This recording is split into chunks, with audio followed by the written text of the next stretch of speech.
Коллеги, всем привет. Good afternoon, everyone. Very happy to see you. Thank you for coming here, even though it's Saturday and it's early evening. There were a lot of questions to the previous speaker regarding how you bring up your DevSecOps guys. And today we'll take a look at that. I'll talk about CTF for developer teams and how we could find and bring up cyber champions. I don't often do presentations. That is why I have my notes with me. Apologies for that. I'm Artemy, and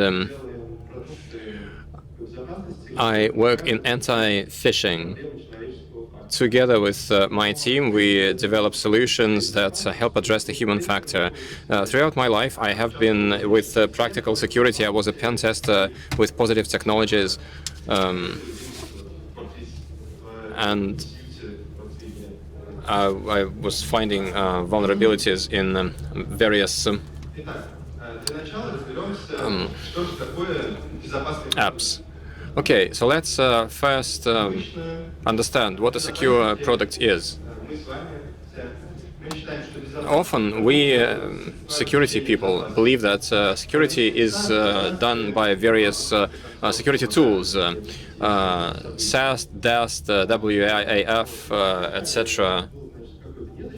And if you have an unsecure product initially, you applied all these tools and you get a secure product. But what makes a product secure is not those security tools. What these tools allow to do is to just identify some issues or prevent some attacks in the process of the running of the app. And what makes an app secure are the developers. They use the special tools and they commit their code to Git, and they are the link who can make an app secure. Does that mean that we've got to teach developers how to code securely, secure coding, secure development? Yes, but developers don't want to take courses like this with very boring curriculum, because this distracts them from what they do every day. They have deadlines, they have a lot on their plate, and they don't want to take courses. And it's unlikely that they would even consider something like this very boring and written in official language. Okay, so what can we do? We can work on materials, we can make them accessible, we can make them nice, understandable, with clear language like this, not like the one on the previous slide.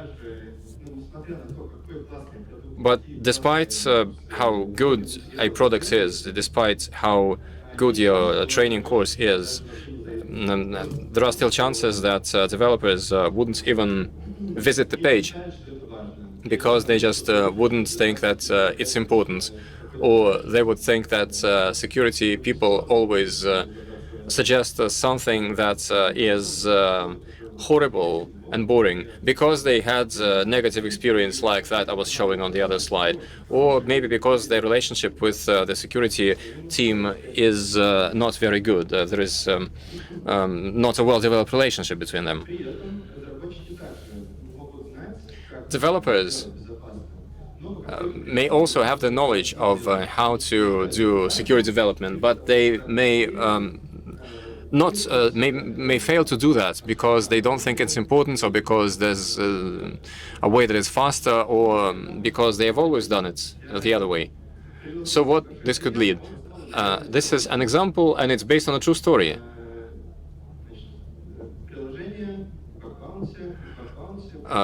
There's an app, and there's a bug bounty, and there's a report from a pen tester that there's a vulnerability there. This goes to a developer, and what they do, first of all, they would Google and they would find a simple solution, converting symbols into and that HTML special chars is a good solution.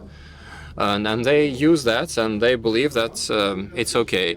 And through bug bounty, they get a response that this doesn't work because HTML special chars doesn't encode a single a quotation mark, and here the tag value is in single quotation marks, so the fix doesn't work.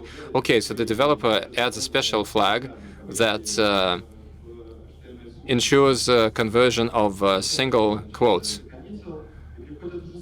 They commit again, and the next report comes in saying that the vulnerability is not fixed yet because you can use a pseudo JavaScript protocol. You can write JavaScript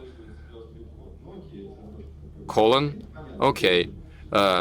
So the developer says, okay, JavaScript, okay, let's cut it. Uses str replace and does it like that. There's yet another report that the vulnerability is still not fixed because hackers might use different registers to work around that. Okay. So then the developer uses a register independent replacement function, and here's how iReplace comes in. So it seems that everything is secure now, or is it?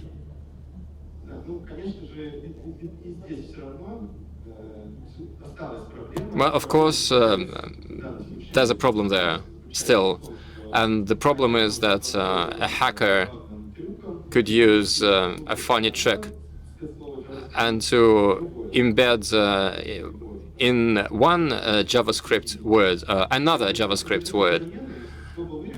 And when the replacement happens and the word is cut out, you can see the results that would appear at the bottom. So you can see that the vulnerability is still there.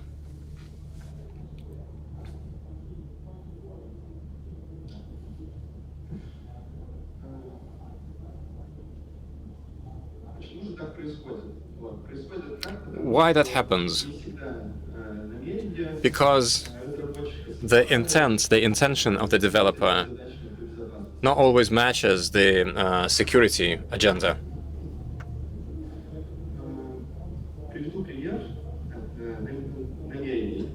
Let's give you an example of an intention that was shared with me by my colleague. Doctors at one hospital did not wash their hands before patient inspection. And for them to do that, they put up a poster saying that hand hygiene protects you from diseases, and that didn't have an effect. But then they changed the poster to say that hand hygiene protects your patients from disease. And after that, the number of doctors who wash their hands increased by 45%. Why? Because the intention of doctors is to treat their patients. And so when the intent matches, the doctors started doing what was required. And the same works for developers. Let's look at the intents and what's important for a developer. To commit a product in time, to implement good features, and the quality of the code. The quality of the code is what makes a developer happier. It's unacceptable for a developer that in production there was some critical bug. That would be uncomfortable for them. They want to fix things immediately because that's their personal responsibility. So what matters for a security person? To ensure confidentiality, integrity, availability, identify vulnerabilities, eliminate threats, reduce risks, ensure compliance, and make sure that the code is secure. The intention of developers and security people do not match. So what can we do to synchronize that? We want to highlight to the developer that good quality code is a secure code. And how can we do that?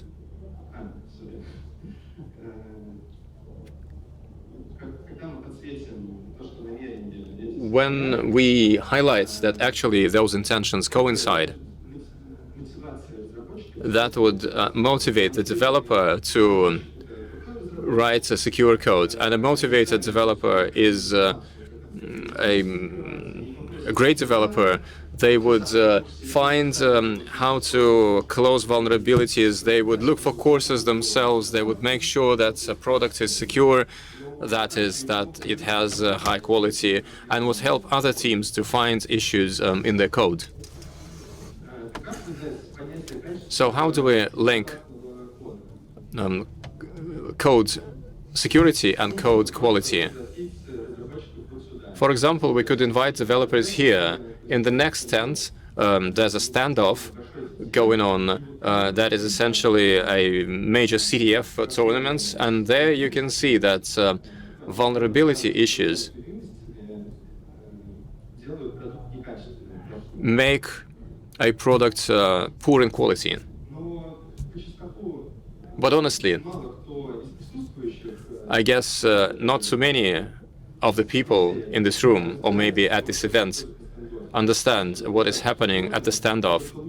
It's quite a sophisticated thing, and only the best compete there to hack a system. Many only see a nice picture, a romantic picture, but they don't really understand what's going on. And it's a problem. That's why the plain vanilla CTF tournaments for hackers are not very suited for developers, because in their regular business, developers work on real issues. They are not interested in some artificial synthesized tasks. Let me give you an example of an assignment or challenges. This CTF was developed by my good friends, and I must say that I enjoy CTFs and such events. But let's look at the challenge. There's a binary file at some point that queries the results of some 4 mathematical operations to find the lowest simple number that is bigger than a given one, to find the largest simple number that is bigger than the given one, etc. And I don't think you would ask a developer to ever work on a problem like that. Or an example like this. 2 files, one is a video, the other one is yet to be determined what format that is. And we watch the video, and there's some LED lights, and it emits long signals and short signals. And at some point, you've got to understand that it's a Morse code, and really to read the message. Where do you think in real life you would come across a situation like that? I don't think you would ever need to understand or read Morse code messages when you develop a real-life product.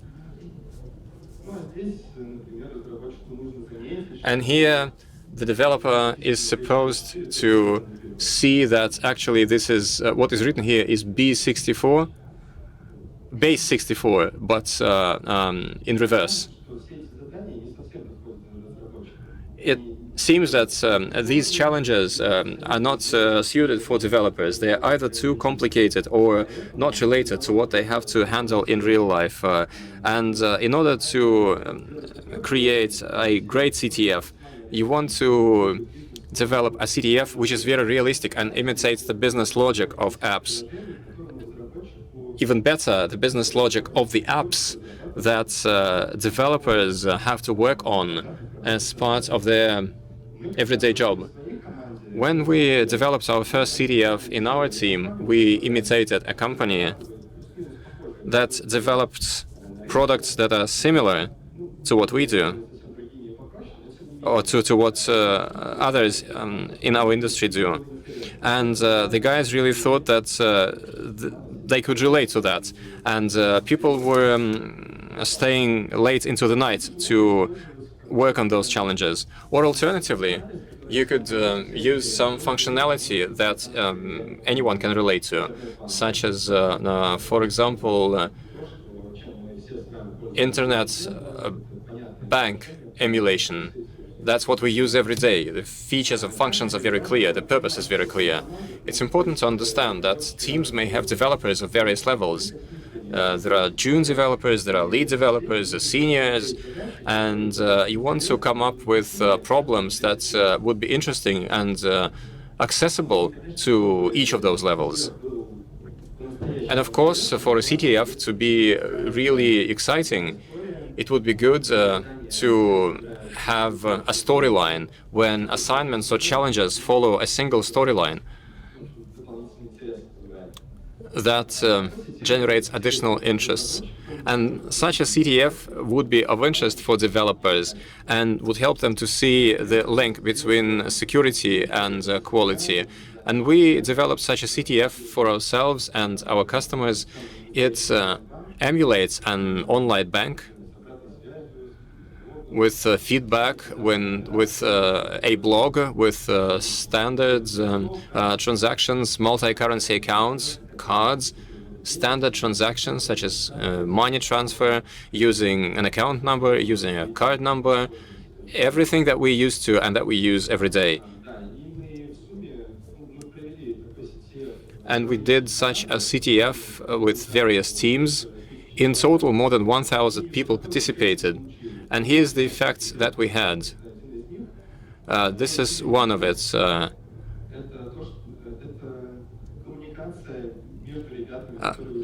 A less obvious one. That's communication between the people who participated in the CTF. Different teams that develop very different products in a company who have never seen anyone, never talked to each other previously, start talking to each other. And here we implemented a feature in CTF whereby by doing attacks or exploits on each other to communicate, they could try and steal money from each other, that virtual money in that virtual application. And one of the participants got in touch with me and sent me an example. So what's happening here? You can see an attack on him by another CTF participant. He exploits a vulnerability which can be used to steal money. Okay, so what else was in that exploit? There was a very nice congratulation saying that it was great to go through the CTF with you and compete with you for the top place. Another good thing that the person sent this payload made it special in the sense that he knew that the person who opens it would go on to their bank account only through curl because they're afraid of them being hacked and all of their money would be stolen. So that other person knew that that would only that sent a payload that would only show this nice message saying congratulations, it was very pleasant to work with you if you open it with curl. But if you open it through a browser, it will just steal your money, your virtual money. Okay, important outcomes. Cyber champions in their teams. So who are the cyber champions? In our CTF were the people who were able to solve the largest number of challenges, who were able to solve all the problems. And as they did that, they were able to find information on their own, to find the vulnerabilities and write exploits, and really demonstrated in practice that they are the best. And importantly, when you have cyber champions in your team, they become a link between security and other developers. Developers don't like going to security because security is always in their way, in their work. And here, those guys might approach not security, but the guys with whom they work shoulder to shoulder and whom they can trust because they have demonstrated their qualification. Another side effect. One of the developers after the CTF wrote me a personal message with a proposal. He so much started to want to have next to him people who are very professional, very skilled, that he suggested using the CTF as a qualification test for all the new developers who join the team. And I guess we could use different tools for such testing. You don't perhaps need a CTF to do that, but it's good that the person thought himself that they want to work with the people who are real professionals. Another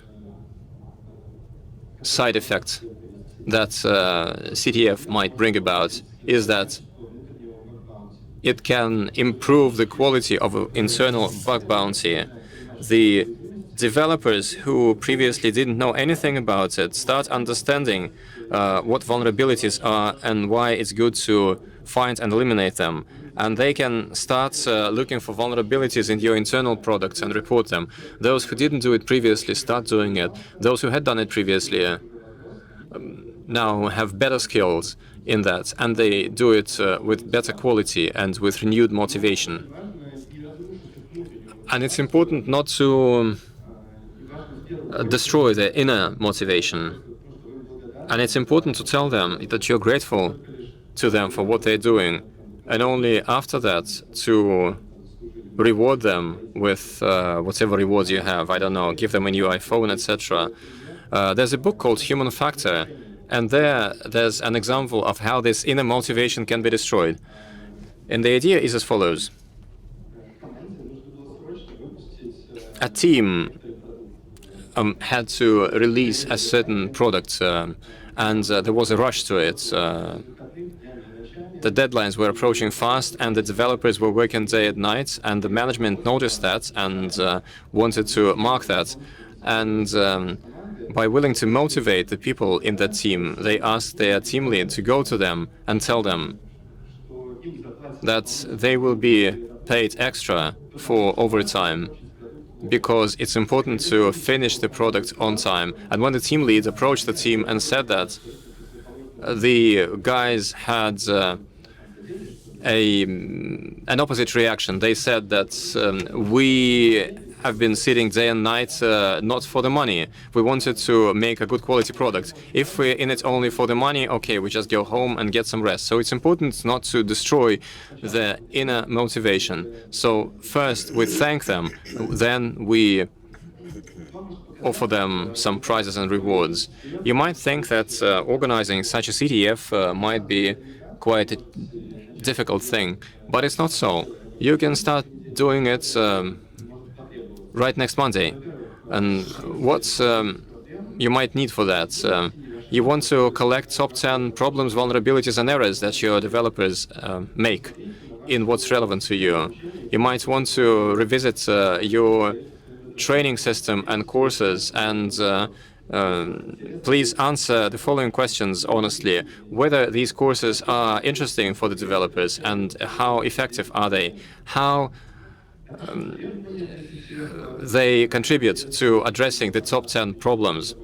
You might want to describe the CTF as an interesting and effective format of developer engagement, and you can develop your own CTF or order a CTF that would be useful for your developers and would help to find and raise cyber champions. Thank you. The organizers asked me to put this up for you to rate my presentation. So if you're not afraid to scan this QR code, if you don't believe that it's a phishing one, you're welcome to do it.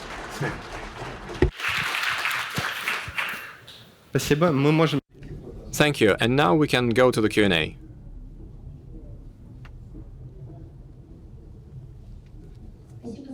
Thank you very much for the presentation. I'm Svetlana, and my question is this, and it's a provocative one. There's a phrase that you only train what you train. So I guess that CTF could have been a good time for the developers, and everyone had fun, and it's a nice gamification. But what's changed in their heads following the event, that they started developing good quality code right away without any workarounds around debugging features, etc.? Well, in our case, You put it very aptly. You train whatever you only what you train. But in order to solve those challenges, developers ask security to share some relevant materials with them. And the materials are well presented. The language is clear, the diagrams are clear, the assignments and challenges are practical, where a developer really wants to take a vulnerable code and fix the vulnerability.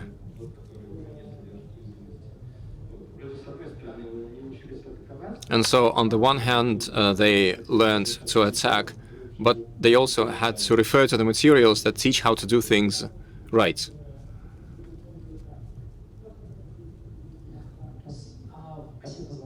Thank you for the presentation.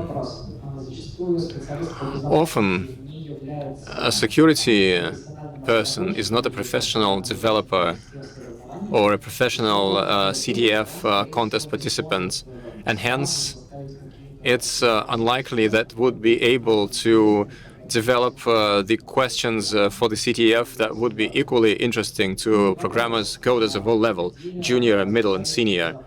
And so my question is, where would security people look for ideas of questions that would be interesting for middle level and senior level coders?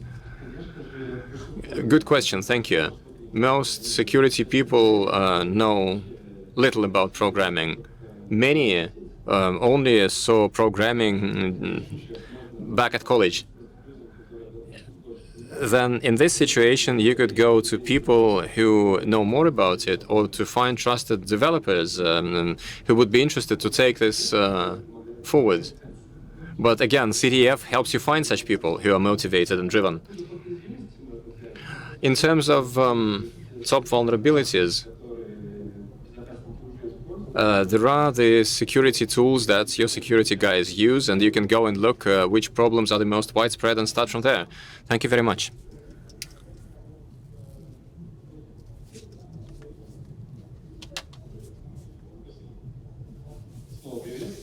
Hello again. I'll give you a bit of a context before I ask my question. My previous course diploma related to programming, and I understood that training has to be gamified, and CTF is a good case in point.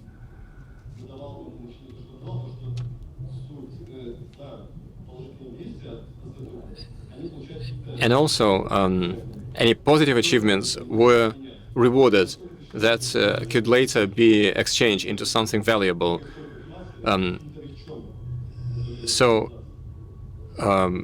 Do you think it's a good idea to motivate people like that? Well, I guess motivation could be different, but with CTF, what works is a bit of a different motivation, and it's an ego-type motivation. That's when a developer can show to the whole team, or in front of the whole team, that they are knowledgeable and that they are on the top of the scoreboard, and that motivation would be better for them rather than exchanging points for merch.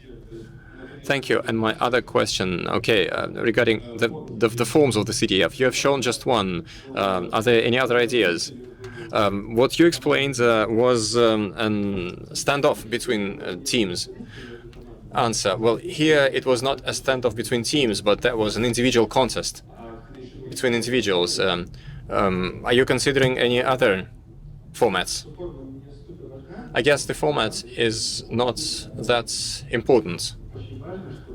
What is important is that the challenges were linked with a single storyline. It should not be just a task. Find a vulnerability here, find a vulnerability there. It could be, as it was in our CTF, vulnerabilities at the delivery stage, some of them that can be exploited to attack supply chain, for example, some things that can be exploited at the deployment stage. So it should be very close, not to the products only, but to processes in the company as well. Hi. Thank you for the presentation. It was very interesting to listen. I have a very dull question. How long did it take you to prepare for all that? And how long did it take you to run the event? When you come to the management with that idea to run a game, they will ask you, how long will it take and what is the budget? When we ran our first internal CTF, we spent about a couple of weeks. It didn't look well. We had some errors in between, some drawbacks. Nevertheless, we ran it in the hackathon format. We met together in the city of Adler in the south, nice place, and it took us 1 or 2 days. Later on, we realized it's not a good thing to do because developers have deadlines, they have their job to do, and we decided that CTF should be such that each member of the team could take part. To do that, we offer a format when tasks can be achieved within 2 to 4 weeks. Each person can even test and try. If he tries and tests, it's all right. It will be integrated in the work process. Developers will spend just a few hours a day to take part. Is that right? Not just to go for several days somewhere in the south. The idea was exactly like that, but the effect was that the developers were involved to such an extent that they worked day and night for us. So the problem is to integrate it in the work process. Thank you for your answer. Hi. The question is a bit different. In one of the companies I worked, I developed courses. And at that time, I didn't find the right strategy. When I developed phishing courses or anti-phishing courses, it wasn't an IT company that I worked for, and I tried to say that you need it, the company shouldn't be broken, and you shouldn't stay without your wages and salaries, then you can be attacked personally. And is that right? Or shall we go to non-technical specialists who don't understand what a domain is? Well, how to approach them for anti-phishing purposes? Good question, by the way. The company is called Anti-Phishing, and we had a lot of colleagues here, and this is the question that we can discuss all together after the presentation, and there are people here who understand the issue much better than I do. Hi, thank you for the presentation. Yes, I know from experience of some people who tested penetration tests, who carried out penetration tests, they realized that it was easier for them to go to development. But from development to pen test, it's more difficult to go. It's a complex question because a developer creates something. He's creative. He builds new value, new product, new function.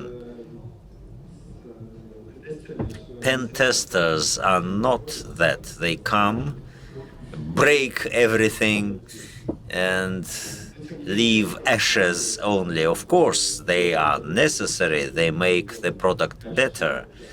They raise quality of the product. It's a matter of human psychology. Hi. Thank you for your presentation. Did I get you right that you are not task-based? It is task-based, but merged with interaction between users. Actually, it's a separate task. Each person has a description, each has a certain functionality with a bug inside.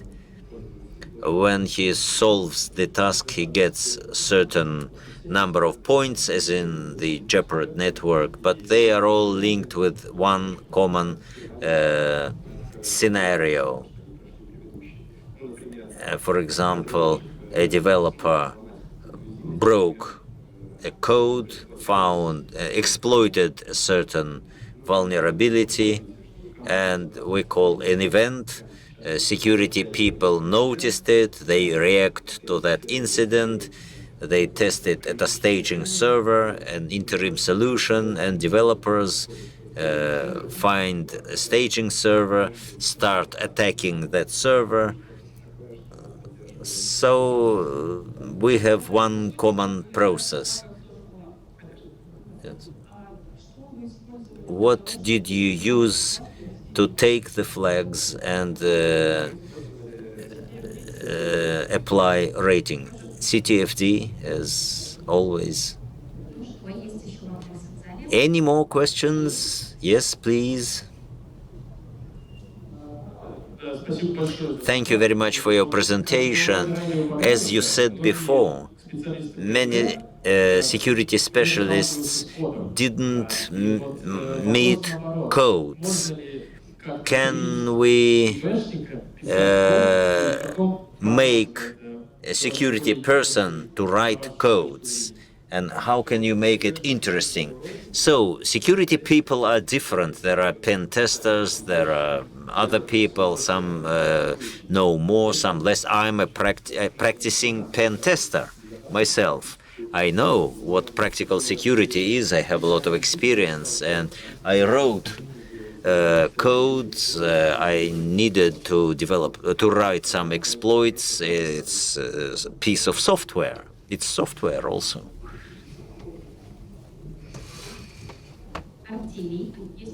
Artemi, there is one more question here.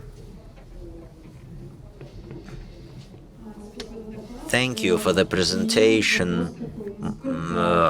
How applicable is this system in education? I am a teacher, and it's interesting for me to learn.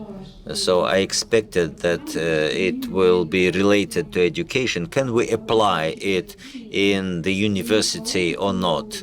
And by seeing different format, I see that task-based CTF is very good for programmers. If we are security people, we are talking about different things. Good question. We had experience of teaching and involving students through CTF. We used a similar approach. Different CTF versions were tested at students' FinTech, Adler. We come together, they have a training program, they invite the best students who understand security. They are trained there for a week, and within that training, we also introduced CTF. Feedback showed us, the activity also showed us that it works. It works with developers and with security people as well. The tasks for students, security students, the tasks could be more complicated. Let me also say I was also a teacher at the university, and the task was to develop a CTF team and train it in the CTF format. My experience says that we developed tasks of different levels, but out of 200 students, only 10% realized what it means. Others did practically nothing for several months. So it's a hard question.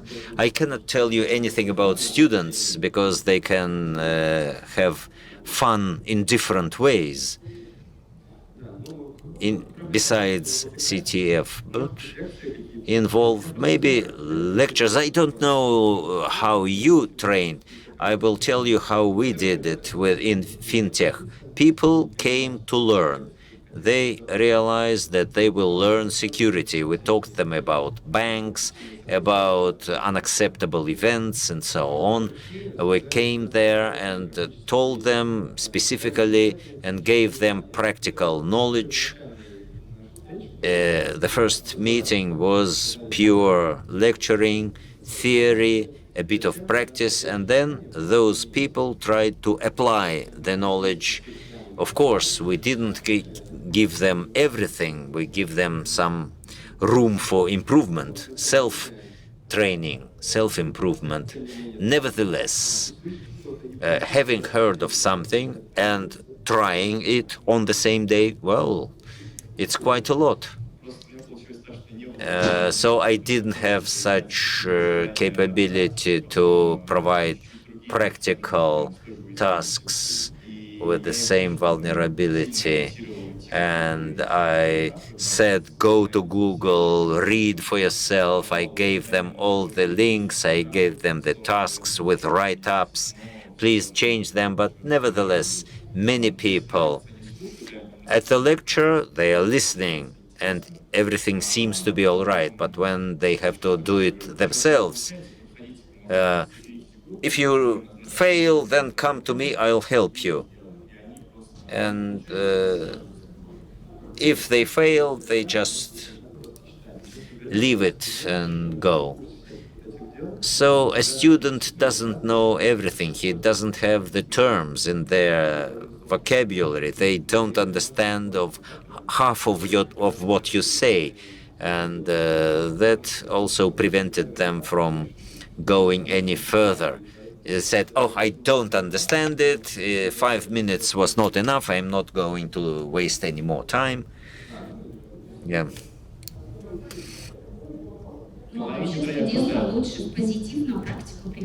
So we are actively launch programs for experts, for developers, and we can merge these two expert groups in CTF. So follow in summer. We're going to launch a new training program. Welcome